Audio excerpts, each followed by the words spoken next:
Welcome to the Business Power Hour with Darren and the Music Man. Brought to you by Friend Entertainment USA, producing the best concerts for charities and corporations for over 30 years. And CBMS Consulting Services, control your business before it controls you.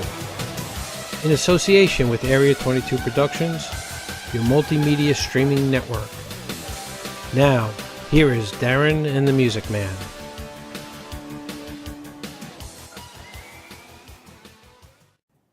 Good evening, everybody, and welcome to another episode number 14 of the Business Power Hour with my friend Darren and myself, the Music Man. So good evening, world. Nice to say hello to everybody. And how are you, Darren? I'm doing fine, Norman. Good evening, everybody. We've got a lot going on. Oh, but I'm sorry that this is a fun night. Yeah, this is a fun night, though, guys. There's a lot of stuff going on here tonight, and we even got a new tree. We do. We got a new tree. Nice tree there. Well, they just took it out of another room and they brought it to us. They did that for me. I was lonely over here, because I'm always on the end. So, it's lonely. So they brought the tree over there to keep me company. All right, I like to be cuddled by everybody. And we got some really, really great guests tonight. Tonight is our first of a series of charity shows. And what we're doing is we're inviting charities to come on the last week of the month on Wednesdays. And we're having 2 charities at a time. And the sign up above, Camp Good Morning, will be our next guest. Before you mention his name, okay, I want to just put out there how I got to meet this charity. This charity is called Camp Good Morning, and the morning is MOURNING. And if, in the shot, right there, up there, that's our Camp Good Morning. Back when I was 10 years old, I lost my mom. My mom passed away, and I'm 69 years of age, so she's been gone for 59 years, and the world was totally different at that time. When I got this email about 6 months ago, is that about right? It really hit my heart, and I said that I have to be involved with this particular charity, and I got to do some stuff for them. So we'll get on to what we're doing a little bit later on, but I want to introduce Paul Rubin to locally, nationally, and to the world. So Paul, say hello to the world. Hey, everybody. Good to see you. Paul's organization is called Camp Good Morning, and Darren's going to say a few words. No. So, Paul, how are you doing this evening? I'm fantastic. Right. It's good to be here. I'm very interested, and you and I have had conversations about your organization before, and very interested to talk about how you help so many people that to me, and we've had this conversation, it's a much more common thing that people realize. Like Norm just mentioned, when he was 10, he lost his mom. But there are a lot of people, it's just not a parent that somebody may lose, but also a sibling. That's correct. That somebody may lose that you guys work with. So tell me about how you work with them. And how you got started. Yeah, and how you got started. So I began doing working with kids and grief back in 2002, and then I kind of got involved in specific grief camps in 2004. And it just kind of really shifted my life in a way that really resonated about how I wanted to move forward. Let me just interrupt you for a second. Why would you do that? What was it in 2002 which led you to that? Sure. So I was working with kids who were coping, kids who had cancer and their siblings. Mm-hmm. And then the camp director came to me and said, Paul, you might, I think you'd be a good fit for this other camp that I work with. What do you think about it? And I said, okay, I'll give it a shot, because I've done a lot of work with kids over the years, even as a youngster. And my very first time at this camp, I was paired 1-to-1 with a child. He was about 8 or 9 years old, and his dad had died in the 9/11 attacks. Okay. His dad worked at the World Trade Center. Mm-hmm. He worked at Windows on the World. This small boy did not speak a lot of English. It was his second language. Okay. And he came up to camp. I met him, and he really didn't speak too much. He was very, as you can imagine, he's a small boy. He's 9 years old, and he's being dropped off, so to speak, with about 150 strangers. Mm-hmm. And so you can only imagine the anxiety that he's going through and all the emotions that he's going through. So he was very quiet, he was introverted.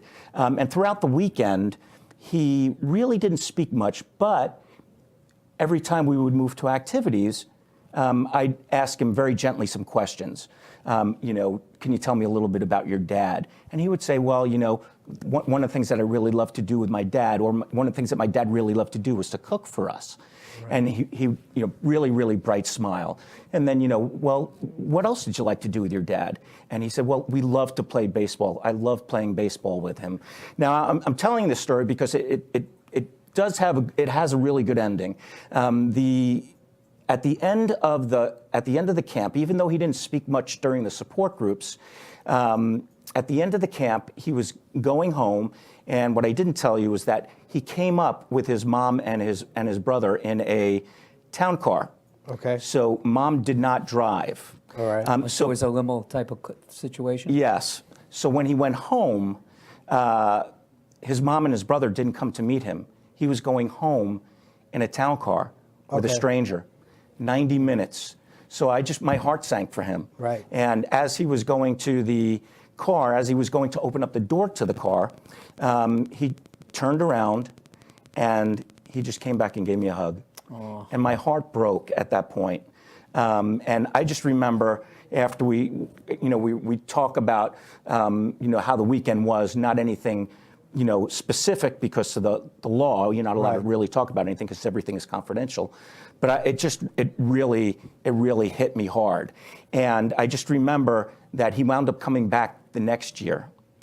And he came back, he saw me, he gave me a big high five, but more importantly, he ran back and went right past me and saw some other kids that he remembered from last year. That's nice. And that's what makes it all worthwhile, because he now knows that there are other kids who are just like him.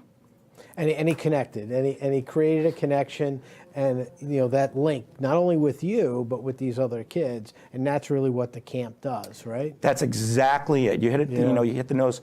You hit it right on the nose. So it's really important that the kids not just connect with their big buddies because we're paired one-to-one, but they can connect to other kids because frequently they don't know anybody else who doesn't have a dad or a mom or a sibling or is lost, you know, somebody that close to them. Right. So for them to realize that and to be in a support group, we don't call them support groups, but to be in a group where there are other kids sharing their story, they're hearing this for the first time. It's like, wow, I'm not the only one.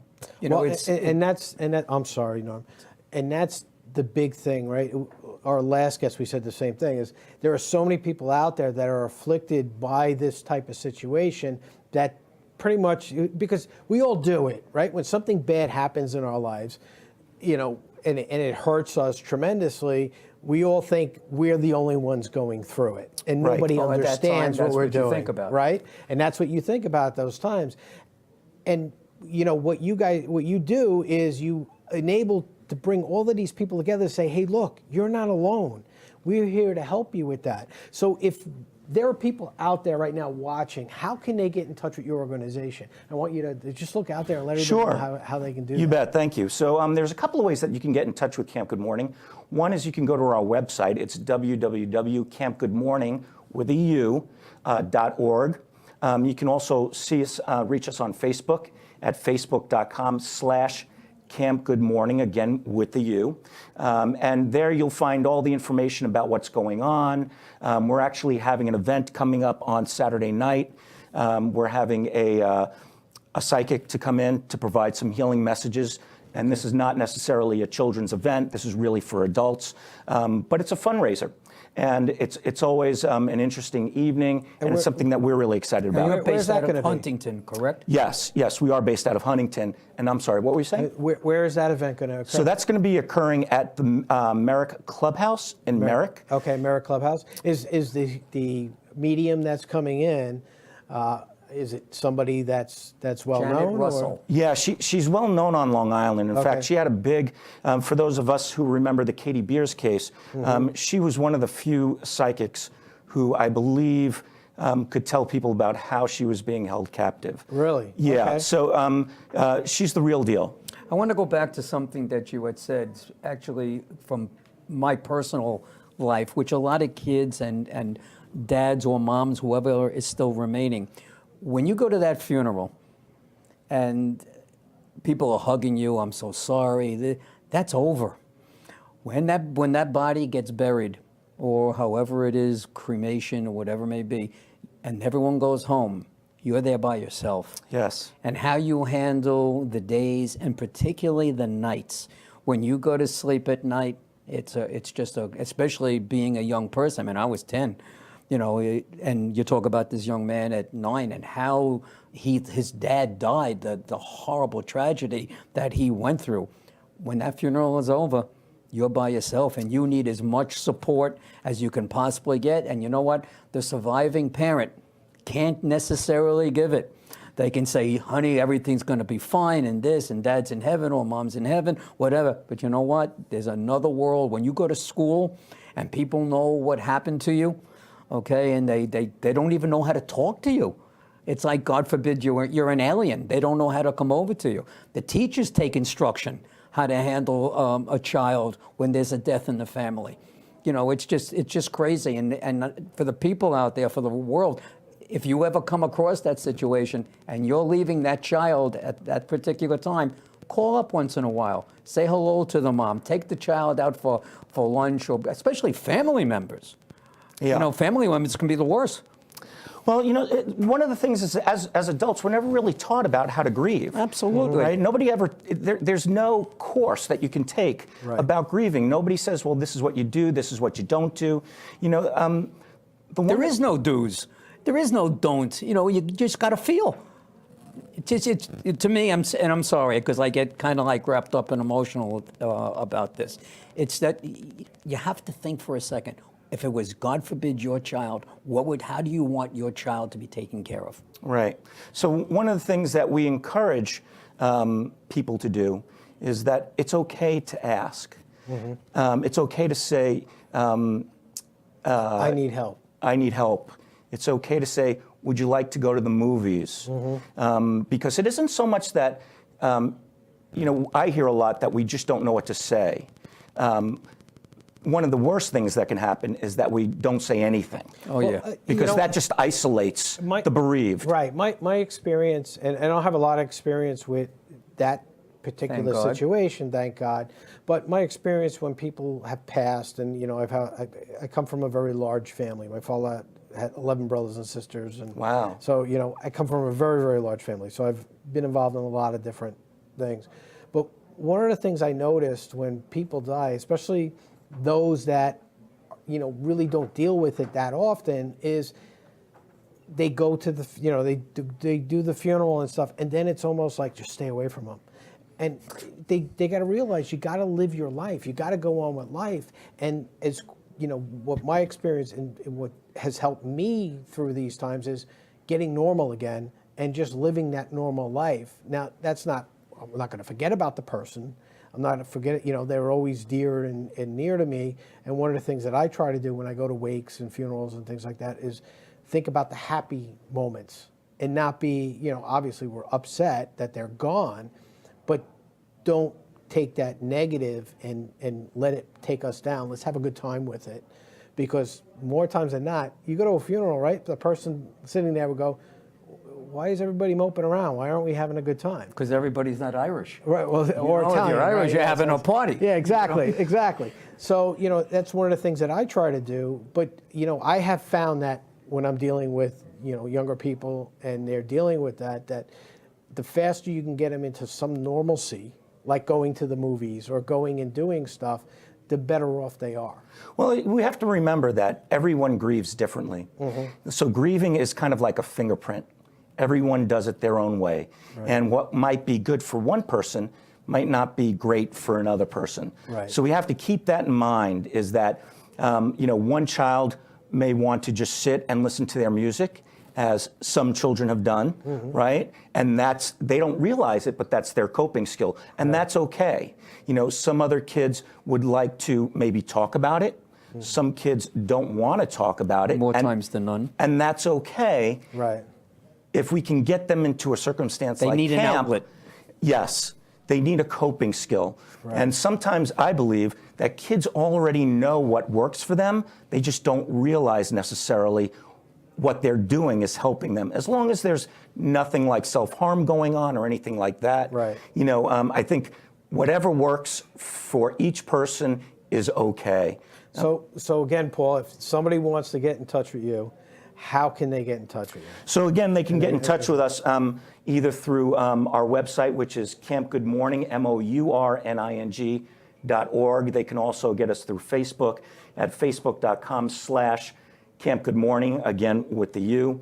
One thing that I did want to explain, if it's okay, is just a little bit about how the camp works. That was my next question. That was my next question. Great, thank you. So what happens is that the surviving parent, if it's a parent loss, will bring their child or children to camp on a Friday afternoon after school. It's an overnight camp, which is critical for kids because that's where kids really tend to bond. We like to call it turbo bonding. And it's different from day camps because they'll come in at 9 and they'll leave at 5 or thereabouts, and then they go back into the car and they go back home. Here, when they come to our camp, Camp Good Morning, they're enveloped with 24/7 support. Now, how many days does the camp last? Yeah, so it lasts from Friday till Sunday afternoon. Okay. And and during the weekend, there are things that we call powwows. Powwows is exactly what it sounds like. It's talking, and that is our support groups. So throughout the weekend, there are 4 powwows, and each powwow is led by a clinician. And during those powwows, we talk about 4 specific themes. The first one is allowing children to share their grief story, because a lot of times kids don't have that opportunity to do that. Right. The second theme that we usually talk about, and by the way, no child is forced to talk. They can choose to participate, they can choose not to. We know that just by sitting there and them hearing everybody else's story, They wouldn't want to talk. they're getting it. They're hearing Someone's it. like me. That's right. That's exactly. I'm getting chills, talking about that now. The second thing that the second powwow, the general theme is usually about identifying and exploring feelings. Again, it doesn't have to be through talk. A lot of times it's through play, through games, through art, anything. Are parents there too? In the second year, parents will be coming, and that's one of the things that makes us different from other camps as well. In the second year, we'll be having simultaneous camp for the parents. So when the child comes to camp, the parents are coming to the camp at the same exact time. They're getting support at the same exact camp, and when they leave together, they're hopefully Share their experience. They can share their experiences. They can hopefully feel like they're supported a lot better than they were, or a little bit better than when they first came in. So it sounds like there's a lot going on at these camps. Absolutely. And being that you're a charity and that, I'm assuming you're always looking for volunteers to help with other things other than the clinical stuff. And money. Obviously, and money. So if somebody wants to volunteer at a time, and I spoke about this on with our previous guest, if they don't have a lot of money to give, but they want to give their time, how do they go about doing that? How do they reach out to you? Yeah, that's the same way. Thanks again for bringing that up, and I'm glad that we're kind of hammering at different ways to get in touch with us. If you want to volunteer, if you don't have to have a lot of money, you just need to have a good heart, because all these kids want are for people to listen. So if you'd like to volunteer, you can, again, reach us at campgoodmorning.org. You can also reach us on our Facebook page at facebook.com/campgoodmorning. You don't need to, if you don't have money, that's fine. Just imagine that somebody comes to you and says, I'd just like to spend the day with you. I know you've been through a tough time. I just want to be there with you for the next 3 days. And it's just you and I, with a whole bunch of other people who've experienced the same sort of thing. I think personally, that's one of the best things that's one of the best gifts any bereaved child can have. Well, I want to be one of those people. Well, and I thank think you. we've talked about that. We have talked and about I would that. like to use my experience, if I can help just one child, I would like to do it. And not only that, but we're also, as we talked, we're going to do a bit of a fundraiser. Absolutely. For Camp Good Morning. And just to put aware out there, March 3rd in Port Washington at Landmark in Maine, we're going to be doing our Donna Summer concert, and Camp Good Morning is going to be involved with that and hopefully be making a bunch of money. And that's on us. Yeah, and again, we can't thank you enough for your generosity. No, it's you that will have to be thanked. It's you, and it's Linda, and it's everybody else involved in what you're offering. I know you can't buy it. And we know that the camps, it's expensive. How much does it cost to send a kid to camp? So thank you for bringing that up. To send one child to camp, it costs us $850. For 3 days. For 3 days. So if there are 65 people, so we have about 65 children per camp, if 65 people would, only if you have it, if 65 people were to donate $850 each, we'd be able to serve 65 children in one camp for 1 weekend. If you can't do $850 and you can do a little bit less, well, let's split that in half. Can you do $425?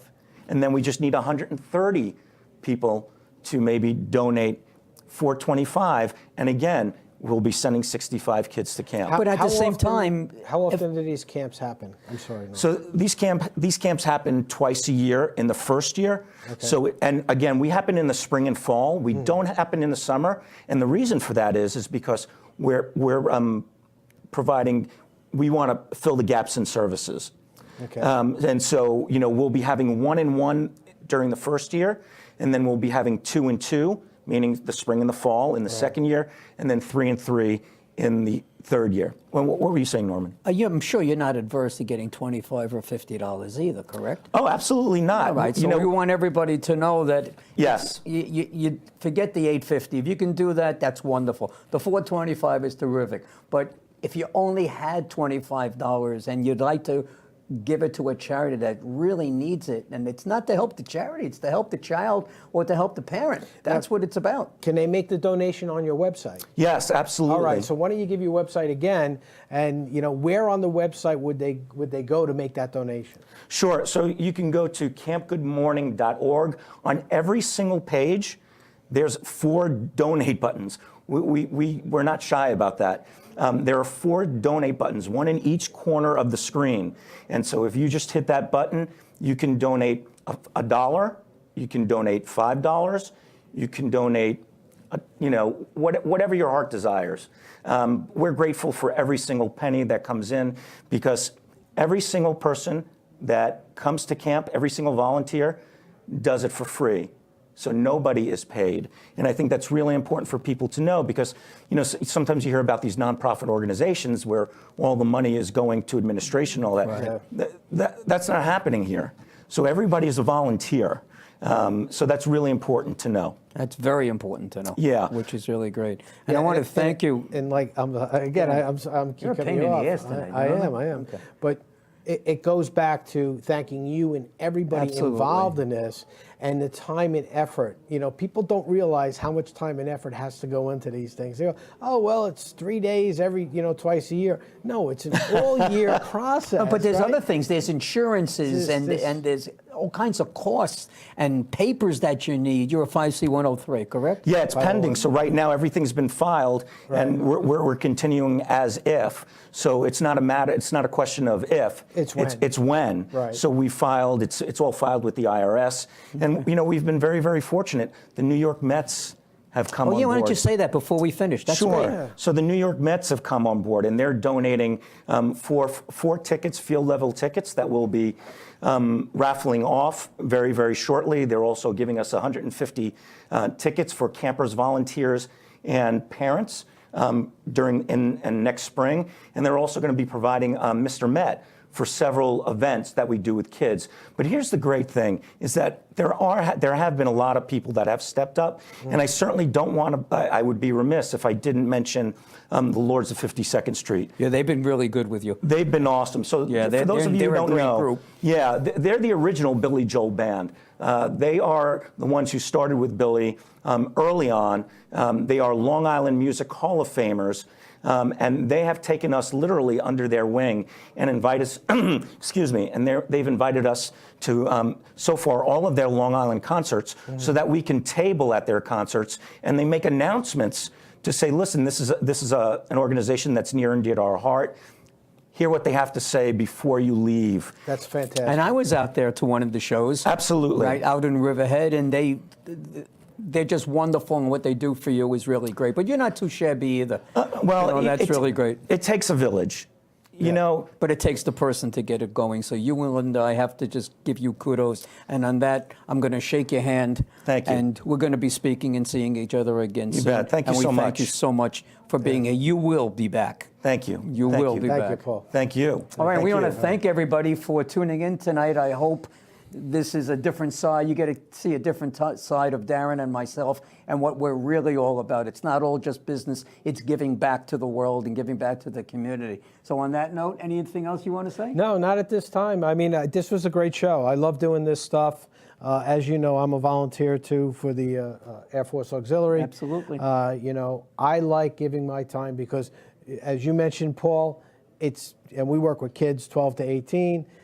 It's when that kid comes over and says, thank you for doing this for me, thank you for doing that. That's the reward in and of itself. And it doesn't matter, you know, and with the Civil Air Patrol, we volunteer to help a lot of organizations like yours when you have events going on. Yeah. You know, and our kids come down and it really teaches them some great things about And on that so. note, we need to say goodbye Yep. because the broadcast person back there is yelling and screaming at me and waving his hand. Tune in next week, next Wednesday. We're working on this, have a very, very, very special entertainment guest. So hopefully you'll tune in. We'll see you all next week and have a great week. All right, thanks guys, everybody. Have a great week. Take care. Today's show is brought to you by Friend Entertainment USA, producing the best concerts for charities and corporations for over 30 years. And CBMS Consulting Services. Control your business before it controls you. In association with Area 22 Productions, your multimedia streaming network. If you're interested in being a guest on our show, visit our website at www.bphdmm.com for more information.